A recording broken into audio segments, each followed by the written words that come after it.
A esta hora a Ivo Rosero, él es el presidente de la Cámara de Distribuidores de Derivados del Petróleo. ¿Cómo está, Ivo? Buenos días.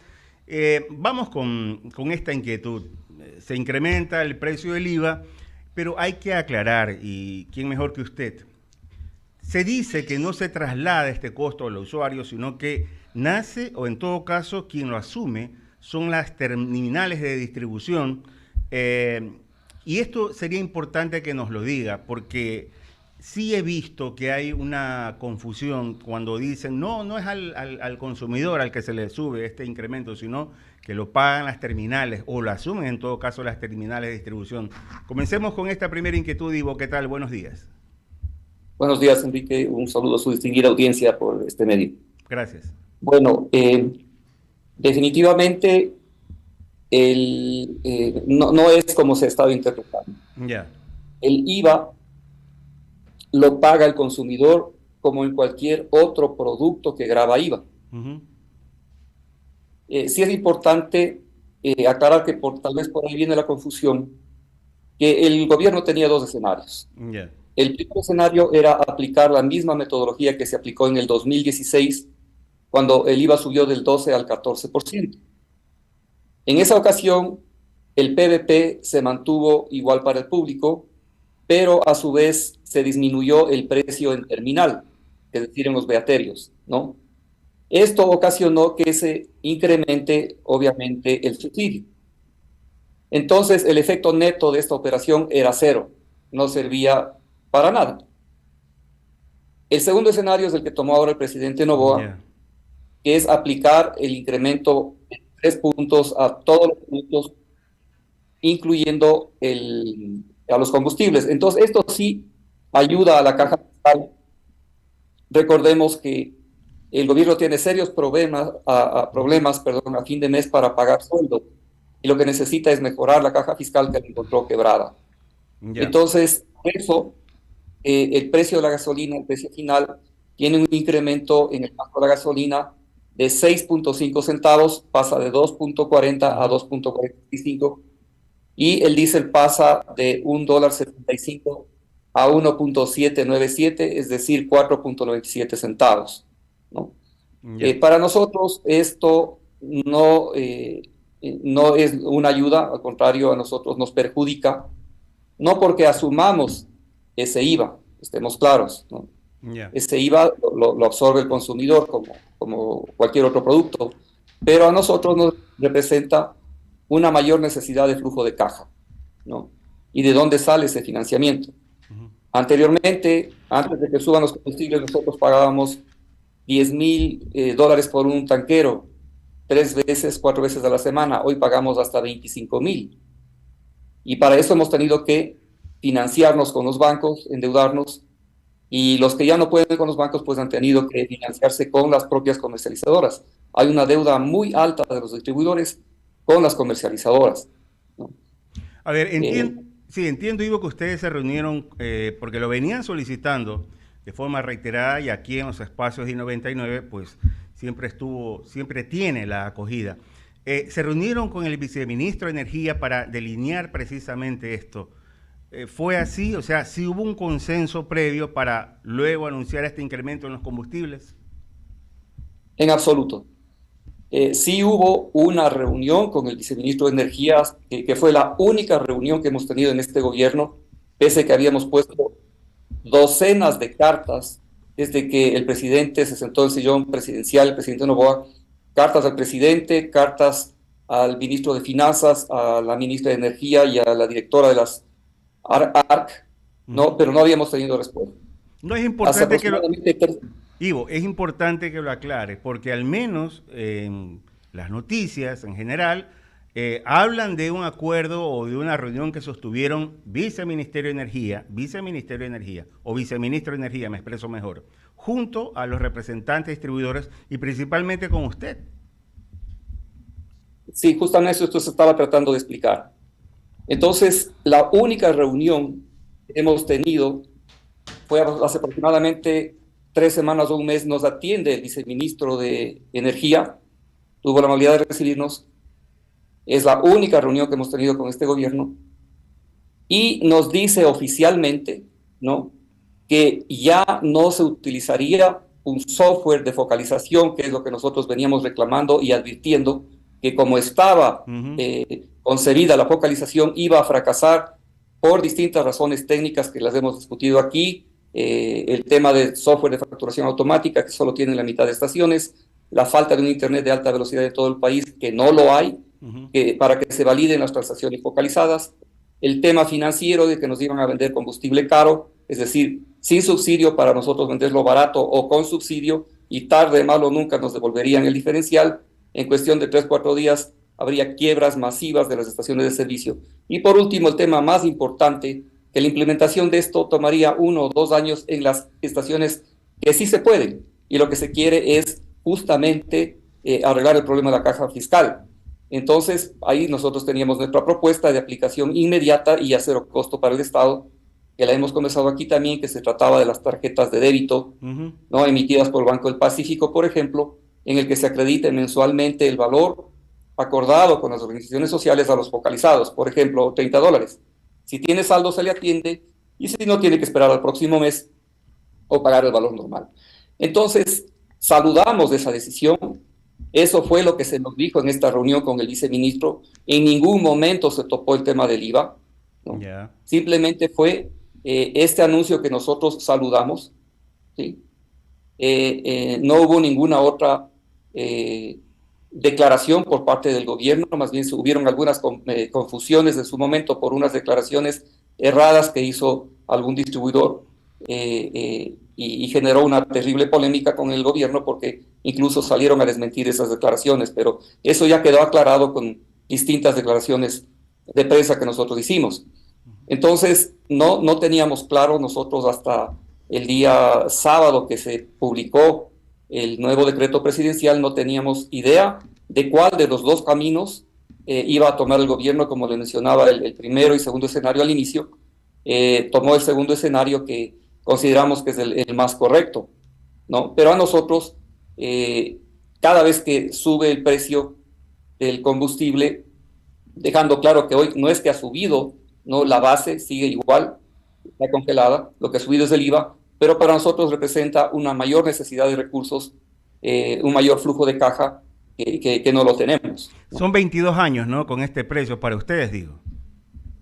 Sí, 21 años, van a ser 21 años con el margen congelado en centavos, ¿no? Siempre importante recordar, nosotros ganamos 16 centavos por galón en la gasolina extra y Ecopaís, a compartir con el transportista y con la comercializadora.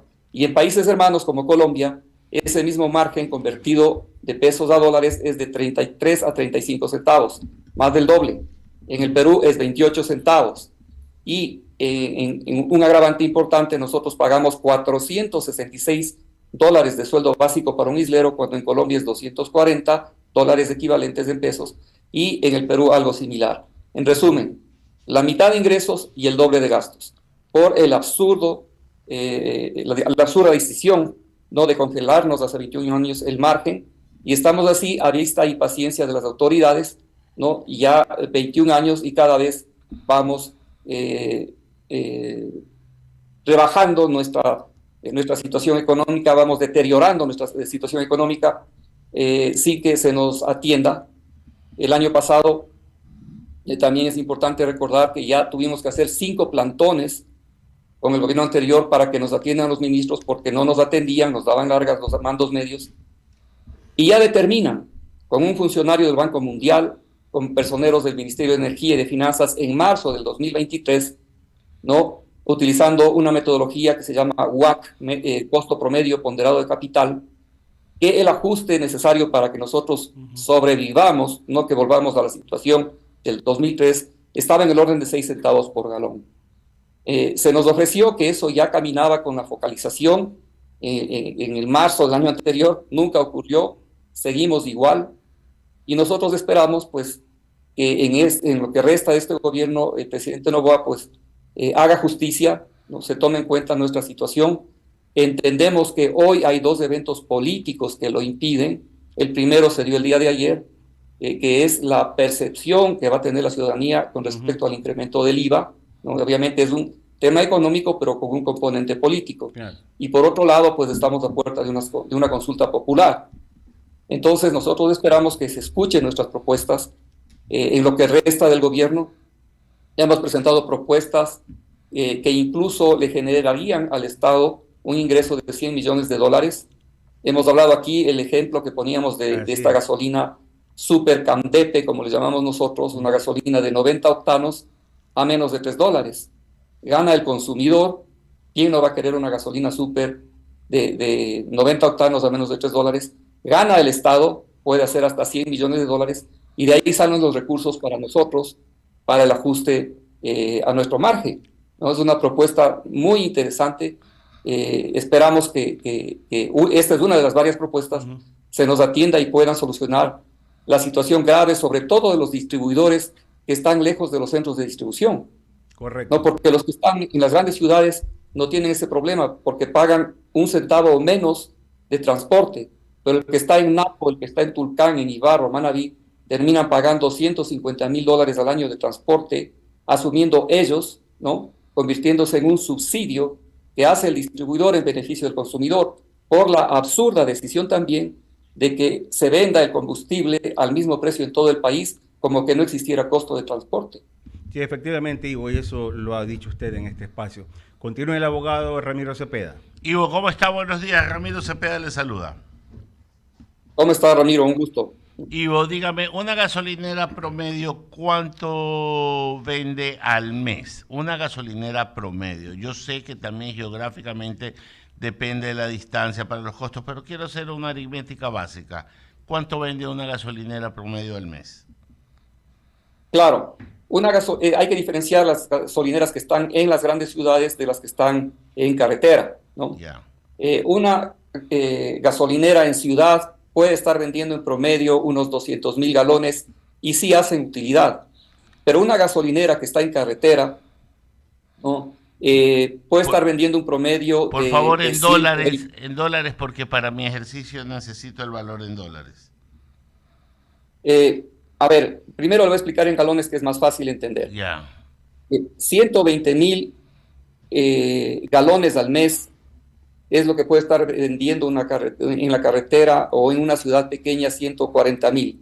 El punto de equilibrio, ¿no? Porque no es tan fácil hacer el valor en dólares, el punto de equilibrio de una estación de servicio está en 120,000 galones a 130,000 galones al mes, con el mix de producto nacional, ¿no? Porque más o menos está en el orden de que la super se vende 2%, es decir, marginal, tiene un 55% de extra y el restante 43% de diésel. Ese es el mix de producto. Entonces, si el punto de equilibrio está en alrededor de 120, 130,000 galones, ¿no? Independientemente de lo que ese signifique en dólares, sabemos que el 48% de estaciones de servicio del país, la mitad, redondeando, están en el punto de equilibrio, ¿sí? O sea, no ganan ni pierden. Unas están un poquito para abajo, otras un poquito para arriba. Y en nuestros estudios, que ya fueron aceptados, demostrados por las autoridades, ¿no? Estoy hablando de funcionarios del Ministerio de Finanzas, del Ministerio de Energía, vieron nuestros números, vieron nuestros estados financieros y ya determinaron que nuestra información es correcta, las autoridades, ¿no? Que hacen obviamente un estudio bastante minucioso de rubro por rubro, porque no es un proceso y un análisis sencillo de un minuto, ¿no? Todos los componentes del costo, que son muchos, pues se determina, ¿no? Que el punto de equilibrio está en 130,000 galones al mes, y de esas hay 50% de estaciones, 600 que están trabajando al punto de equilibrio. Bueno, vuelvo a mi pregunta. 130,000 galones en dólares, ¿cuánto representa? Dependiendo del mix de producto, puede estar más o menos, por eso le hablando estoy de pidiendo. unos Quiero hacer un ejercicio, no algo exacto. No le puedo dar un valor exacto porque cada estación tiene un distinto mix de producto. Ya, pero digamos aproximadamente que ¿cuánto son es el unos costo 250 promedio mil de dólares. un galón? Pongámosle a $2, ¿ya? Son $260,000 mes por 3% igual. el incremento del IVA significaría más o menos para su flujo de caja de casi $8.000. Esto Correcto. es tan gravitante en la economía de una gasolinera tipo medio, $8.000, que viendo que es algo que se recupera porque lo termina pagando el contribuyente y no la gasolinera, porque es un impuesto en cascada. Entonces es tan gravitante. El primer mes podría ser un golpe, $8.000, pero ya el siguiente mes ya no lo es. Entonces este es un argumento muy poco sólido, ¿no le parece? No, está usted equivocado, Bueno, porque esos corríjame, 8 por mil favor. dólares, esos $8.000 son importantes para nosotros. ¿De dónde se saca? Hay que pedir sobregiro, hay que pedir préstamo, ¿no? Y no es que se lo recupere inmediatamente. ¿Por qué está usted equivocado? Porque esos $8.000, una buena parte se va a crédito y eso no se recupera inmediatamente. Los clientes terminan pagando a los 45 días o a los 60 días. Lo que pasa es que no se conoce la realidad de las estaciones de Ah, servicio. entonces Y, vamos a otro análisis, pues, o sea, las gasolineras venden a crédito también a clientes VIP, que obviamente a determinadas empresas que hacen tanquear sus camiones o determinados carros que son tanqueados por sus ejecutivos. Esa parte la entiendo, pero es del giro del negocio. Si tiene toda esta cadena de cosas desafortunadas, de inconsistencias, de malas prácticas desde el sector público hacia el sector que usted representa, termina siendo que lo que ya no es ni marginal, ya no está ni en punto de equilibrio, ya están a pérdida. ¿Hasta cuándo pueden soportar eso? claro, esto ha sido un proceso de deterioro, lo hemos hablado varias veces acá. Sí. No es que esto se da de un día a otro, ¿no? Entonces, ¿qué es lo que ha pasado con las estaciones de servicio? Anteriormente, para 3 islas, teníamos 11 despachadores, porque son 3 turnos diarios, trabajamos 24 horas, los 365 horas del año. Un despachador en cada isla es lo que se necesita. Una persona que haga limpieza de los baños, un jefe de pista. Esa es la estructura normal en otros países. Ahora resulta que en lugar de 11 nosotros tenemos 7 personas. Y para 3 islas tenemos 2 personas en cada turno y uno está corriendo de la isla 1 a la 3, por ejemplo, todo el tiempo para poder atender. En los ratos que se afloja tienen que ir a limpiar los baños. Entonces, poco a poco hemos tenido que despedir personal. Estamos hablando de 11 a 7. Por un lado. Por otro lado, hemos tenido, por ejemplo, que sacrificar el guardia privado, que es muy necesario en las estaciones de servicio. Ya nadie puede pagar seguridad privado, pese a que hemos tenido ahora un incremento astronómico de la delincuencia, 18 atentados terroristas en un año calendario, ¿no? Sin que el gobierno haga absolutamente nada por protegernos a nosotros y a la ciudadanía aledaña, porque a diferencia de cualquier otro negocio, nosotros manejamos productos explosivos, ¿no? Adicionalmente, perdón, hemos tenido que sacrificar el uso del blindado. Muy pocas estaciones pueden utilizar el blindado. Recuerde que nosotros utilizamos y manejamos grandes cantidades de dinero, aunque el margen sea mínimo, ¿no? Lo he demostrado ahora y varias veces cuál es nuestra situación en nuestro sector comparado con países hermanos, ¿no? Que tienen menos índice de pobreza, que tienen la mitad de sueldo básico, ¿sí? Y obviamente tienen A ver, una mucha mejor Ivo, situación, yo ¿no? veo dos problemas y que ya son recurrentes y no ustedes le dan la vuelta a la solución y el gobierno como que no la quiere dar. Y no este gobierno, ningún gobierno ha encontrado la solución. Primero, al margen de rentabilidad que ustedes están reclamando desde hace tanto tiempo. Y segundo, a la focalización, que es una medida necesaria para que esto sea resuelto de una vez por todas. ¿Quién está jodiendo al país para que esto no se haga? Bueno, realmente lo que falta aquí es una decisión política, una A voluntad ver, pero política no de es decisión solucionar. política de este gobierno, es decisión política de casi, mejor dicho, de todos los gobiernos que han venido, a excepción de Lenín Moreno, que la fue subiendo. El precio de la gasolina no lo focalizó, pero lo actualizó de una manera racional, que después vinieron a tirarlo abajo en el gobierno del presidente Lazo. También. Entonces, ¿quién está jodiendo al país? Porque hay alguien que le conviene que esto no se arregle. ¿A quién? Bueno, recordemos que hay varios elementos ahí. Primero, mandos medios, ¿no? de los ministerios, ¿no? De energía, de finanzas, que lamentablemente nosotros detectamos incluso presentaciones distorsionadas, malintencionadas, que las dimos de baja en su momento frente a los ministros y tuvieron que pasar su vergüenza cuando finalmente nos dieron la razón y a los ministros. Pero evidentemente a ningún gobierno, ¿no? le conviene tomar una decisión en favor nuestra porque tiene un costo político. Es así de simple. Como usted bien menciona, el único presidente que tuvo la valentía, ¿no? de ir eliminando los subsidios fue Lenín Moreno. Y eso se prolongó unos pocos meses con Guillermo Lasso hasta que le permitieron las organizaciones sociales. Pero sí es importante recordar y señalar que solo Ecuador y Venezuela son los únicos países que tienen subsidio en América, ¿no? Países con un tinte absolutamente socialista como México, Brasil, Colombia, Perú, no tienen subsidio a los combustibles. Aquí nos quejamos y hacemos un tremendo escándalo porque se sube de 2.40 a 2.465. No el precio base, porque sigue congelado, solamente se sube el IVA, cuando en el Perú y en Colombia y en el resto del mundo la gasolina cuesta, bueno, de América, la gasolina está en el orden de $3.50, el diésel $3.80, ¿no? Con países con un sueldo básico la mitad del nuestro y con menos índice de pobreza. Entonces, algo estamos haciendo mal.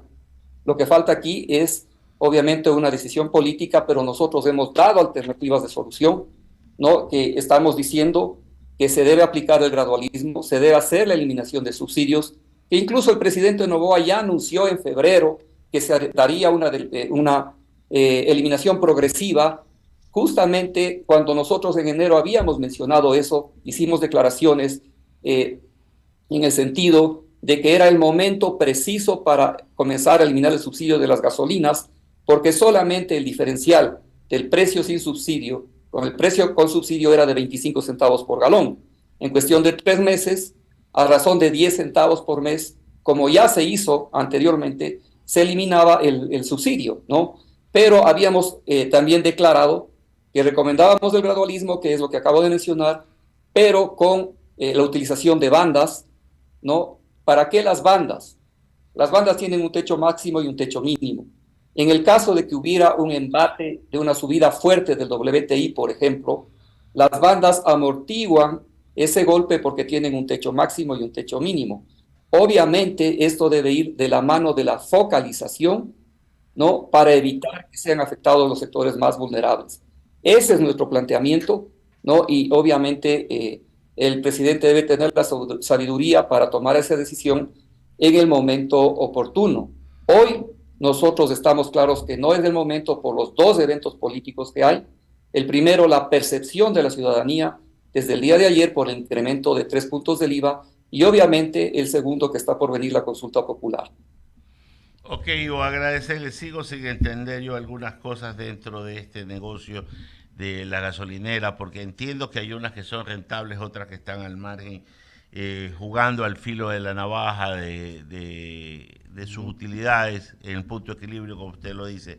Sigo sin entender quién es el que no quiere que esto funcione.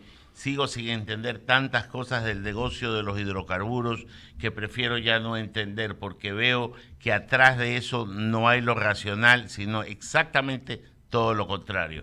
Que tenga un buen día, Ivo. Igualmente, un buen día. Mi querido Bolo, abrimos el espacio a las menciones publicitarias.